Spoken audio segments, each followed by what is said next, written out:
Hello, this is the Fiction Nonfiction Podcast from Literary Hub, where we believe that every issue in your social media feed or on the evening news has already been tackled somewhere in literature. I'm Whitney Terrell, author of the novel The Good Lieutenant.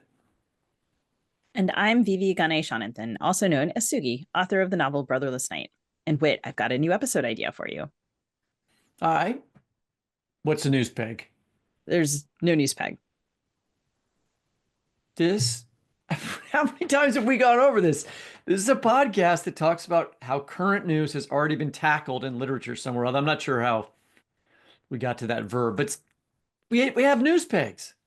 Well, this topic is not in the news, but I would say that it has been extremely well covered in literature. It might arguably be the number one topic of all literature ever. So, in this holiday season, I think we need to get to it.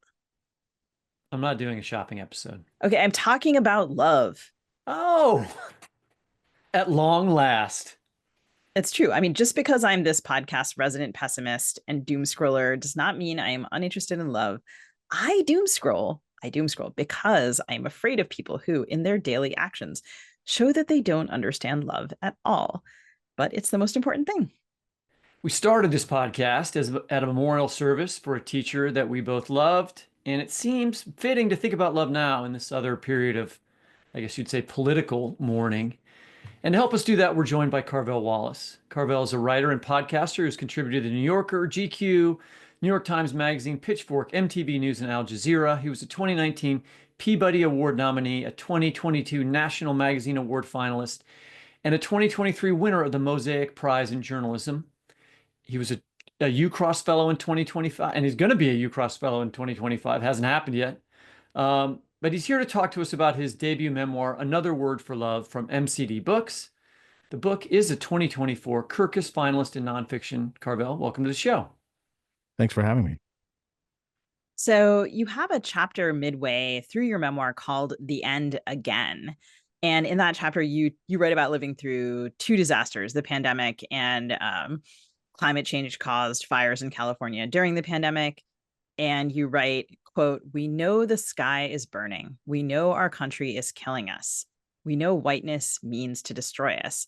But you end the chapter by writing, quote, "The more real the end of things is, the easier it is to love them." I love that line. How did you arrive at that realization? Um, well, I think I arrived at it like kind of the way I described it in the chapter. I think I think in the chapter I wrote a lot of the pathway to that observation. I would think of it more as just kind of a truth. It's not, I think um meditating on impermanence and death as a way of like understanding the mechanisms of love is like an ancient practice. And I think I've heard and learned about that a little bit over the course of my life from different places I've been and monasteries I've been in and religious people that I've spoken with. And so I know that that's a theory, but I think also in my own just way of living, uh I maybe the way that it most became like clear for me is when my mother was dying and I had like moments towards the end where I realized that the fact that she was dying meant that I no longer had to hold on to things that had bothered me. And it just, I mean, I write this in the book that like you realize you can let go of anything at any time in that moment. And when people are dying, and then the next realization is that we're all dying, that is, the dying is the one thing that you're sure is happening to everyone and everything. And so then it follows that if you're in pursuit of love and freedom from resentment and freedom from the difficulty and struggle and anger and hatred that like dogs us in our daily movement through life, then it would help to at least have the perspective, as the old ancient meditators used to say, that everything isn't permanent. So I think that's where that came alive for me. I like that. I mean, it's not the only way to think about the end of things because I had my father was very evangelical, Mm, and they tend to think like, at least in my experience of that practice, let's just forget about everything around here and like and not love hmm. anything because we don't have to care about it. We're gonna something else is gonna happen later. So I Sure, prefer your yeah. way of thinking about it better. Um, that chapter is not the only time you write and think about the concept of apocalypse. And we were going to have you read a short section here from the chapter "The Rain," which is toward the Uh, end of the book. I used to wonder what I was going to do with the end of the world, and then I realized that every day is at the end of the world. We are not pre-apocalyptic, we are mid-apocalyptic, or perhaps peri-apocalyptic. When have we not been? When have we not decimated life, filled the skies with fire, the rivers with blood? There have been times when that was there have been times when that hasn't been happening, but there was not a human time before that was happening. But the apocalypse I am living through, like most things, does not look the way they told me it would look. I am not confronted with roving bands of cannibals or people wearing human skulls as jewelry. Our apocalypse is slow and steady with plenty of water breaks and scenic pauses. I think I love you. Everything makes more sense to me when I think of it this way as an ending. It is endings I know and understand best, and I think this helps me understand life because life is all endings. From the moment I stepped into the fog, I have been facing endings and voids and the threats of long, empty abysses.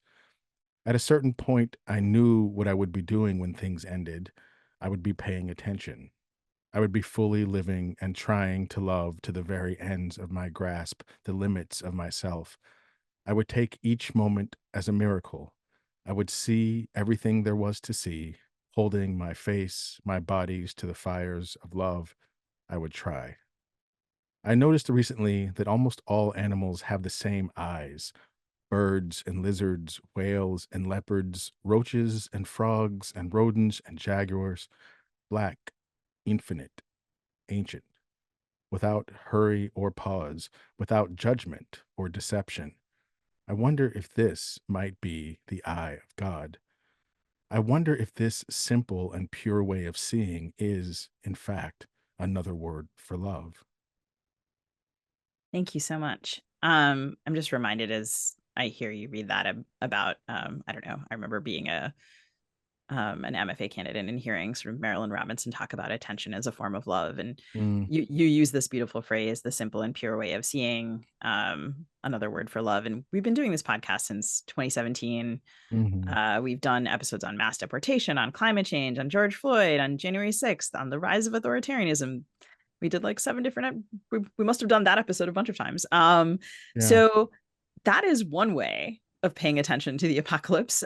We've been trying to do that work, but this is something you're describing, something really different, like a way of being and seeing in the world. That's so the kind of I don't know, the doom scrolling or like a Mhm. mass news consumption way of paying attention is not what you're describing in this passage, is it? Well, I think that paying attention means like paying attention to all the things. And so if you it seems to me that if you watch, you'll see that there's just as many things to be doomful about as there are to be inspired or amazed by. That's just the way it's constructed. I don't know why it's that way, but I Mhm. do think that that is definitely the way it is. And so it's not one or the other. It's not like, oh, everyone, it's not spiritual bypassing. It's not like, oh, let's not worry about the bad things, let's only focus on the good things. It's actually, I don't even get to worry about what's bad or good in the larger sense. I know what I think, but that's something that I just observe too. I observe that I think this is bad, I think this other thing is good.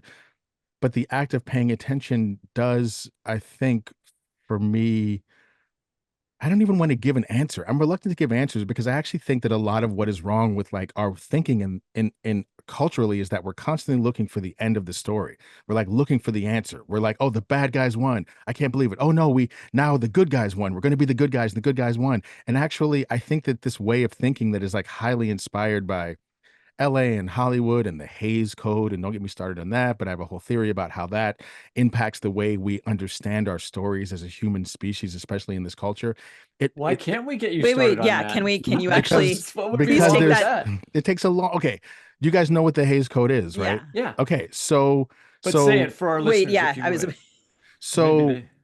like the very short it's the reason I say don't get me started because it takes a long time to explain if you've never heard of it, but the shortest possible explanation is that when movies first got made, they could do anything in movies, and it was really amazing because this new technology allowed crazy stuff. So of course people were making crazy movies with like orgied sex scenes with Satan and just all kinds of stuff. And then but there was this concern because there was this like rightward puritanical movement in the US that kind of grew out of the temperance movement, and they set their sights in this new film industry in the 19 teens and 20s, and they said this is really bad, and like this is bad for the children and we have to stop this. And so people began to protest. They were already organized, and so filmmakers got worried that this nascent film business that they had was under threat because people were going to protest it. And so rather than getting the government involved or letting the government get involved eventually, because the government was going to get involved and start regulating film, filmmakers themselves decide to hire basically a government consultant to come up with a set of codes about what could make moral and not moral filmmaking. And those codes were effectively known as the Hays Codes, and they circumscribed a number of things that have to happen in films or can't happen in films. And there were things like there can't be any fucking miscegenation. I don't know if you're cursing on the show. Sorry, are you? No, no, we are. There's like you can't be any miscegenation. Police officers can't be bad, or if they're bad, they have to be fake. And clergy people can't be bad, and if they are bad, then it has to turn out that they were fake clergy people because no real clergy people could be bad. And uppity women have to get theirs in the end, and no one can cheat on their spouse and have it not, you know. And it was like a whole bunch of rules about how American films have to go. And then eventually, and one of the ones was basically it was like the happy ending rules, you know, and it's like responsible for the tone of American cinema. So my belief is that even no that these codes were not enforceable, and they didn't they just sort of stayed the guideline because everyone was afraid that if you released a film that didn't do this stuff you would lose a bunch of money, so everyone stayed to it. And this went on until basically the 60s. Sort of, you know, rebel filmmakers, particularly like you know, Easy Rider, Dennis Hopper and all that, made films that showed that you could blow this stuff up and still make movies. And then after that you have this explosion, 70s tours. Okay, forget about all that. The point is it deeply affected the way Americans view stories, that we are constantly looking for um happy endings and think people to recover from something bad happening to them, and redemption arcs, and I once was bad but now I'm good, I once was lost but now I'm found. We're constantly trying to tie things up because we've been trained by some of the most powerful media that we've ever encountered to believe in the tying up of things. And I think that looking for things to be tied up makes it really hard to understand what's really happening. And to Robert me, Altman's movie The Player is basically about yes, that's that, in right. my That's view. exactly right. Kansas City Yes. guy. No, that's exactly right. And like, so for me, when I think about our understanding of politics, I think one of the mistakes that I see people make and is that we're trying to figure out who's right or wrong, how things are going to end up, but they're never going to end up. They're just going to keep going. And there is no in the end we won. There's just what resistance have I put up today? What challenge have I, you know, what have I done today that is in line with making the world that I want? And that goes on forever. And some people, I think, when they realize that you're not going to like blow up the Death Star in the end and then win, they get discouraged and they want to give up. And then and then all of a sudden there's a bunch of stuff there for us to give up on, to give up with: shopping, scrolling, football, whatever, Black Friday, you name it. And so people lose the appetite to actually be present in engagement with like what we're doing collectively as humans. So I believe that if we can let go of the idea that there's an ending, and we can start to think actually that what we're doing is contributing to a world every day, then I think we actually would probably be a more organized and probably a better off society. And actually, the way I learned that isn't from because someone told me, it's from paying attention. It's just from seeing how things unfold. And that's one of the reasons why I think our attention deficit disorder as a culture is a major player in our inability to organize in any real way politically. I am, you know, giving up and paying attention because the Chiefs are on right now. Wait, I'm doing my best. I thought the Chiefs played yesterday. No, they are playing the Raiders today at Oh, this I exact moment. totally thought they played yesterday. Okay, well, whatever. On That's not Amazon a real Prime, fully game. commercialized for you It's to give up and watch. Um, that that uh, that late passage that we were just talking about and you read from refers back to an image from earlier in the book, in your life when your mother made you walk through a cloud of fog to get to school. Mm, And there's a suggestion there and in other places in the book that the experience of your childhood of being a young black man in America helped prepare you for this concept of facing endings. Could you talk a mhm. little bit about that? Yeah, I mean, I don't know if I think that my experience I don't know if I agree with that, actually. I don't know if I Okay, agree that, like, great. that my experience as a black man in America, like, prepared me for that in any real way. I think it's more like, I think it's more like maybe my experiences with poverty helped support some of that, Okay. and certainly engagement with violence, which is and isn't racialized in America, can be, it cannot be, it sort of depends. But I also, again, think that I, like, got lucky enough to travel to, like, Southeast Asia and, like, go into monasteries where people, I went one one time, my travel partner and I, this is like 99, we were in a small town off the coast of Bangkok. And, well, off the coast of, in the off the well, it was near, anyway, we were in a small town and on an island, and I think it was Koh Si Chang, if I'm not mistaken, and there was a monastery on the island that was built into the side of a mountain. And we went to visit because we had heard that there was some, this is like 99 and there weren't a lot of tourists there, but we heard that there was monastery there you could visit. And so we ran into another tourist who was from uh Taiwan, and he was like, "Oh, I've been wanting to visit this thing too." So we go and we meet with these monks and nuns, and they show us around. They don't speak a lot of English, but they're just kind of giving us a tour. Then at one point, we walked into a dark cave where there was meditation, and it was dark, and they lit this, like, candle, and then there was a skeleton, like a human skeleton lying on, kind of a platform, and they were explaining to us what this was, but we didn't fully get it because we had a language barrier. But then slowly it dawned on us that what was happening is this was a place that people come to meditate on impermanence. And it was, the body was one of the sisters who had lived there but had passed on. And the reason I bring that up is because that's the image I always think of when I think about preparing for endings. It's what I saw in that cave in that moment, because it was in addition to other readings that I had done. I'm pointing to this book that I got in Thailand, What the Buddha Taught, that was like, meditations on ways of understanding that the ending of things is real, and our inability to address it is makes it really hard for us to, like, operate in the regular world as it is, and it puts us in fear and resentment and conflict and fight, et cetera, et cetera. And so to be present with the potential ending of things, actually is frees you up to, like, love and be loved, et cetera. That's why I don't think of that necessarily as, like, the result of a racialized experience. I think some aspects of my life allowed me to grasp that, but I also think that, like, I learned about it from other people who did not have the same racialized experience that I had. So I think it's a human truth, and I think it's just a matter of, like, have you been exposed to that truth, and are you willing to, like, explore that as a possibility and perhaps see the power of it? I think That's there a thing is. that McPherson would have our the teacher we mentioned at the beginning of the podcast is James Allen McPherson, who taught at Iowa, who both Sugi and I study with, Mm, but that's the kind of thing that he would have talked about. mm. Yeah, I think it's kind of a universal Yeah. thing. Yeah, I think it defies class, culture, race, gender, sexual identity. I think that it's an aspect of the human experience. Yeah.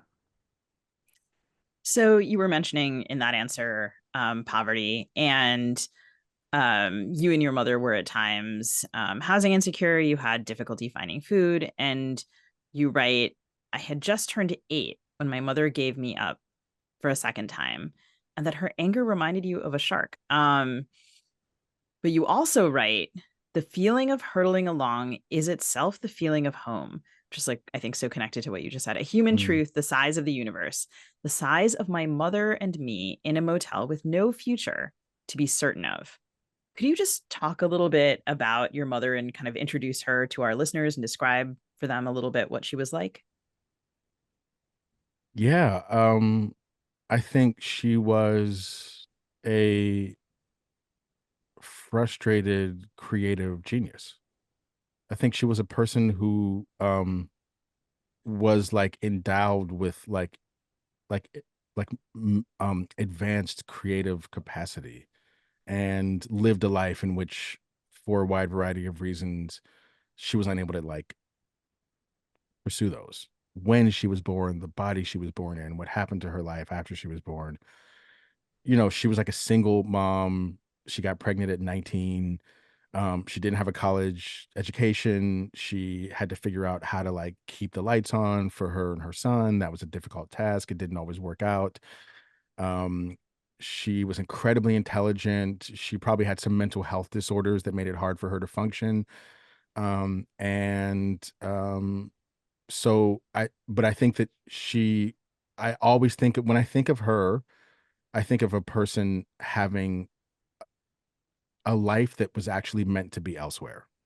I think of the phrase "life is elsewhere." In fact, isn't that a book title, Milan Kundera? Am I making that up? That sounds familiar. Maybe I made that up, It sounds familiar to me. I don't but I remember don't know if that's whose a book Kundera that book. But is. anyway, but I have a feeling. But the phrase "life is elsewhere" is something that I always think about when I think of her. Um, and so I think that there was a grief, a depression, a frustration, a sadness, that came with being confined to a situation and a place and a body and a world and a culture and a civilization that is not perhaps your own, and that you can't get to your own because of you're here. I think that's the way that's like a way I remember her. She was like incredibly loving when she, like, and I think she was really supportive of me as an artist, which is not something that other people in my life were. I think she understood that if I didn't pursue the creative voice, that I would be frustrated and perhaps self-destructive, maybe the way that she was. So she was, when other people were like, maybe you should get a real job, I don't know, she was like, no, this is what you have to do. Here's like an after school program, here's a theater thing for you to go to. Like, she saw it, and so I really appreciate that in her. And I think that yeah, she had a lot of pride in herself and in me. She was really visually um like motivated. She understood beauty and she cared very deeply about beauty. And I watched her beauty rituals from the time I was a little child, and it taught me a lot about how to care for things and create things. She did this with her dress and her hair and her makeup, and she took it very seriously. And then later, as she grew, I write about this in the book, she fell in love with aspects of the natural world, gemstones, and also towards the end of her life, she became quite preoccupied with mysticism and the occult. And I didn't write about that a lot in the book. I think that will come up a little bit more in the next book that I'm working on. But she was looking for things that were deeper and held space better than what she saw in the world around her. So I remember her as like a beautiful person, a frustrated person, a person struggling, and a person who a lot of what motivates me to keep going when I'm afraid is that I'm a little bit carrying the ball that she handed off to me. I have a responsibility to both of us. She and I were a team in those. When you're a single child and you have a single mom and you're, struggling with money and stuff, you become a team. It's like you and mom versus the world. And we had some aspects of that, even though we were apart for years. So I still feel that connection. Like, I'm out here doing stuff that you know, pursuing avenues and exploring aspects of like existence in the universe and beauty and creation that she imbued me to explore. Do you feel like you got to that place that she wasn't able to get to in terms of being in a life that is right for you? Well, see, there we go with endings again. Like, there is Okay. it's not a past tense thing. That is right I for you? didn't, yeah, I didn't, that's not the end of the movie and I arrived at the place. It's an ongoing, I'm carrying it forward. Yeah. But I mean, But I so think she'd when be you, happy with my continued work in that direction for sure. um, I mean, writing is, of course, one way of paying attention. Hmm. And I wonder, well, I mean, you're sort of pointing to the ongoingness of this discovery with Hmm. the fact that you're now on another project.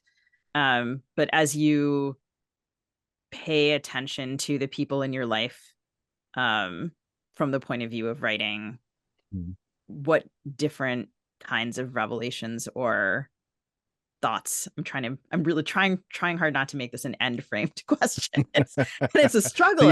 You see how Look at what deeply yeah, I'm in like, woven it is into our worldview. it's the This is worst. why I'm kind of obsessed with it. Yeah. I'm in the cult of endings. I didn't We know. all are. It's but yeah, as from the point of view looking at your own life, I haven't done this. I haven't written a memoir, and just I'm Mm, always fascinated to sort of think about how you gain alternative perspectives from that vantage point, mm, from paying a different kind of attention, from trying to describe mm, someone you love in words in a way that, like, in maybe normal life, you don't there's no occasion necessarily to do that.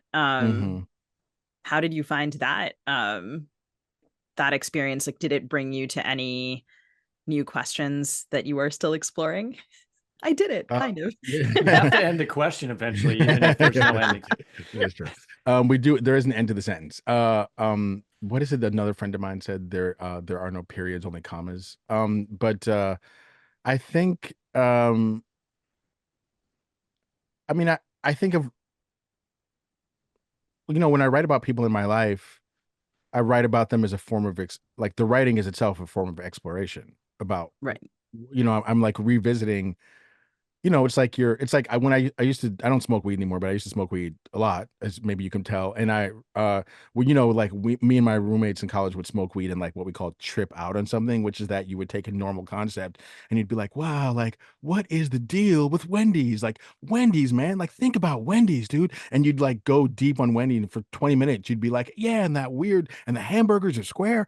And that's like a practice in alienation that like I don't smoke anymore, but I still do. So when I return to people in my life, it's like I have a story in my mind that I've taken for granted my whole life. Oh, my aunt was like this and she was like that, and that's funny. Blah, blah. But and that story can remain static and stuck until I begin to sort of pick apart at it by writing, because I'm looking for sentences that feel true. That's really important. And so I might say, oh, my aunt was always like this, and I might write it down and realize, wait, I don't know if I actually feel like that might not either be true, or it might not be the fullest truth or the biggest truth. There might be a bigger one there. So then as a writer, I now have a charge, which is like, no, what am I really trying to say? Oh, it wasn't that she was jolly or happy. It was that she had overcome some grief in order to be happy. And now what am I thinking? Oh, now I think when I think back on it, I remember that it was a feeling of she was showing me something. So there was an energy about her that was a guidance energy. And that this is what we do as writers. We pull apart on the threads of things to get the deepest truth, or at least that's what I do. And so I think that when I do that with people that I love, or even people that I'm just doing it because I'm writing a profile of them for a periodical, it's an act of love to be like, let me spend some real time unpacking what I think I know about you to find something more. Speaking of that kind of daydreaming, and we've discussed the Mm, apocalypse and all kinds of difficult issues, but I would wondered if we could just talk about play for mm, a minute, which is important to me. Um, and I was thinking about the way that you write about play in the book, organizing stuffed animals, ranking cars by coolness, which I mhm, definitely did. Although mhm. I did Hot Wheels, I don't know I mean, I remember Matchbox cars too. I used the Um, two interchangeably. It was like a mix of Matchbox and Hot Wheels. yeah. Maybe even the third one I don't for know, I had whatever a lot of reason, I Hot guess. Wheels track, so I felt sort Right. of allied to did you have the Hot Wheels track that you I could didn't have a roll lot like of track. them? Like friends of mine had the track. I was like I was not a big track owner. Okay. And I still, we But could it do would be this for a fun. You go to while. a friend's house, they'd have some crazy track. You'd like set it up through the hallway. Yeah, it was a good Yeah, time. that was fun. And you see Yeah, which cars roll the farthest, and then you rank them exactly. based that way. Yeah. That's a good, all right. I'm not going to talk about that. I could go on. Obsessively listening to songs, trying to understand them, caring about the details. All of that stuff is incredibly important to me, and it was interesting to see Mm. someone write about it beautifully. So I just wondered if you could read to us a short passage about daydreaming and talk to us about its role in your early, and you already discussed its role in your present life. The other survival tool I honed was the tool of daydreaming, of never ever tying my brain down to where I was or who I was with. This is why I made so many mistakes in my schoolwork, especially math. I was a failure at anything that required sustained attention. My mind felt like a bird whose fluttering I could control only with violence, and the violence was too brutal for me to do on myself. I hated violence of any type. I could not control my mind, and I did not want to. I let it fly and dream, quivering and trembling haphazardly around the entire world of things. Karate Kid, Mustang, Shelby, Michael Jordan, Michael Jackson, the Fat Boys, Begonias, baby kangaroos, shag carpets, stenciled owls, Rudolph the Red-Nosed Reindeer, Walter Abercrombie and the draw play that the Steelers ran on first downs, Redline BMX bikes with the 360 handlebars, G.I. Joe, penises, the metallic smell of geraniums, axe murderers, Prince's Harley Davidson, nuclear war, fat laces and checkerboard patterns, Kennywood, cobblestone, earthworms, Benson, MASH, Three's Company, and WKRP all together, Gravity, the McKeesport Reservoir, the Revolutionary War, James Brown, Sweet Potato Pie, Formica, How They Made Furniture Curve, Major and Minor Key Transpositions, Tape Dubbing, NASA, Wood Paneling, Donkey Kong, Basements, Naked Ladies, and Popsicles. I love a good list. So do I. It reminds me of I know Woody Allen's out of fashion, but he has a list like that at the end of Manhattan. Do you know that where he right before he goes and runs after the girl? Yeah, it probably was inspired by that on some level, or like that seeped into my consciousness. It's a The great, idea that you could tell a story by making a list, and that yeah. you could plunge a list into a story to like move the plot along. I probably got that from that movie and similar moves like it.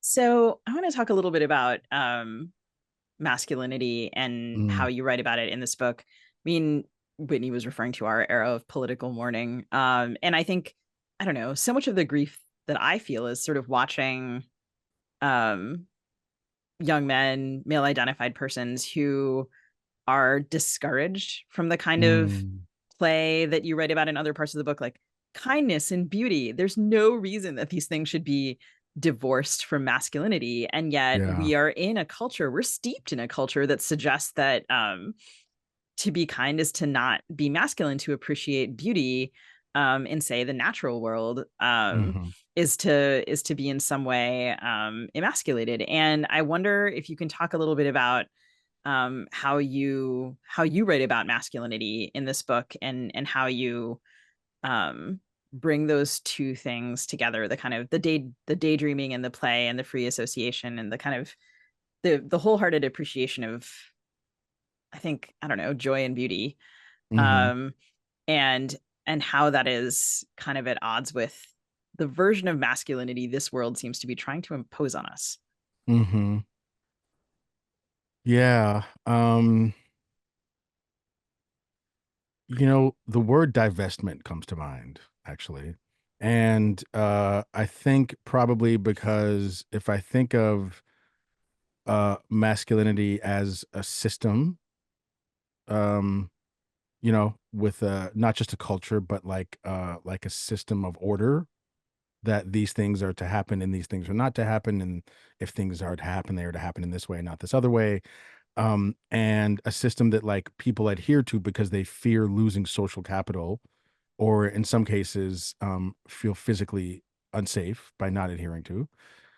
Then the only you could try to change the system, which good luck with that.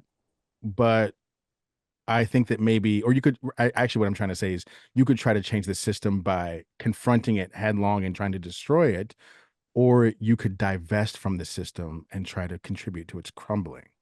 And I tend to be generally in my life, though not with all things, with most systems of oppression, I view my work, at least in this life, as to divest and contribute to the crumbling of. I no longer want to uphold it. I no longer want to be a beam holding up the bridge of this thing. And what I understand is that by not, we default to being the bridge that holds it up. This is with capitalism, racism, misogyny, patriarchy, whatever. So for me, I had to divest from masculinity as I was taught, which is a lifelong project. I don't get to just be like, now I'm done, I'm out. You can't blame me. It's not about that. It's like I have to slowly, and that's what a lot of what this book is. And I think the theory of the book is that in order to understand love, actually, we and this is going to make some people mad. In order to understand love in the truest, most accurate sense, it requires the labor of divesting from patriarchy. The two things cannot coexist, because oppressive systems cannot coexist with love. That's just the nature of oppression. It's just can't be. So if you want to do love, you have to begin with divestment from the existing unloving systems. So to me, that's all like that sounds a lot more like academically revolutionary than I mean it to sound. What I really mean to say is that uh what I was taught about being a man didn't make a lot of space for being loving towards the people in my life that I wanted to love. And the need to love those people meant that I had to start uh like I had to basically be like, you know what? If something's got to go, if it's either fuck the people I love or fuck the man thing, I think it's fuck the man thing. So fuck the man thing. And some, and like it was easier for me to do that because I think for a lot of men, it's hard to do that because fuck the man thing does mean abandoning the people you love. Because a lot of the people you love are men who are intertwined in this and tangled up in it and upholding it. And fortunately for me, I didn't have a lot of investment in malehood when I was growing up. I had a normal amount of like socially enforced investment, but I was already kind of an outcast anyway. I was just built different. So I kind of got beat up a little bit. I was not good at sports. I was not like, I didn't really have a way in. And when I did have some moments of being like a guy who could get along with other guys, like we playing street football and I would like score a touchdown. I'd be like, okay, like this is cool. I'd tackle someone. I'd be like, oh yeah, man. That was like those moments were limited, but invariably I did or said something or behaved in some way that made people go, what is your problem? Why are you weird like that? And so at a pretty early age, I found that in order for me to just move through life, that couldn't be my framework. It just was a fucking pain in the ass. And so I could hang out with girls and have a better relationship with girls. And it was a little easier to get along in most cases and in most ways. That had its own problems, but whatever. Like, and so in order for me to divest from patriarchy doesn't mean leaving behind my best friends from childhood and all of my siblings and my, frat brothers and whatever. But for a lot of guys, it does mean leaving everything behind. And they're afraid to do that because people want to belong. And so it's a bigger ask for them. So the period of the plate passages that we were talking about are set during the time when you were living in Pennsylvania, if I'm remembering the dates right, like from when you were 8 to Mm-hmm. about when you were 13. Mm-hmm. And then you flew out to LA to reunite with your mother. Yeah. There's some great lists in that part, actually, also Yeah. rap wise. I wondered if you could just describe that period of life to us, to our listeners, and how things changed or didn't change for you when that move occurred. Yeah. I mean, that was great because uh I was living in a small town in Pennsylvania and that was, even though I was only like 13, I think it was already starting to like fuck with my head a little bit. You just get closed in and you can't think big enough because everyone is like, "Well, why did you do that weird thing?" And the smaller the context, the smaller the thing is that's considered weird. So to go from that to like LA where it was kind of like, I don't know, like no one even cares what you're doing because you're in the city of all these people, that I kind of liked that. I discovered a lot in LA. I discovered particularly artists, like professional artists. I discovered actors and musicians and recording artists and dancers and I discovered my own like experience with theater and acting. And I went to an arts high school and people who had been on TV and I just got to meet more weird people. And then I would as I grew older, I would take the bus around and I would just like explore the city and just wander up and down Hollywood Boulevard and see weirdos and talk to strange people on the street. It just helped me understand the human story in a larger sense. And it was endlessly interesting to me. I like LA. A lot of people don't like LA. A lot of artists make their whole identity about like LA is vapid, blah, blah, this and that, the industry, so on and so forth, all of which is true. And yet, LA is such a huge place that there is always something fascinating and beautiful happening on every single block and every single area of it. It'll take your whole lifetime to find it. And I enjoyed that period of exploration to have an adolescence combined with like exploring Los Angeles. I really liked it. And this is not to say that everything in LA was great. Obviously, it was a fucking insane police state. My experiences with the police were horrifying. My experience with street violence was like definitely not something that you want for yourself for your 14 or 15-year-olds. And these are things that you worried about. But to me, this was, even though these were shitty experiences, I also was just excited by the possibilities of the city and the idea that you can have an identity as a creative person. That seemed possible in LA in a way that it certainly didn't seem possible when I was in a small town in Pennsylvania. Well, Carvell, thank you so much for joining us. And listeners, we invite you to go on this journey with Carvell's new memoir, Another Word for Love, which is available at your local independent bookstore. We really appreciate you being here with us today. Thank you so much. I really appreciate you guys having me.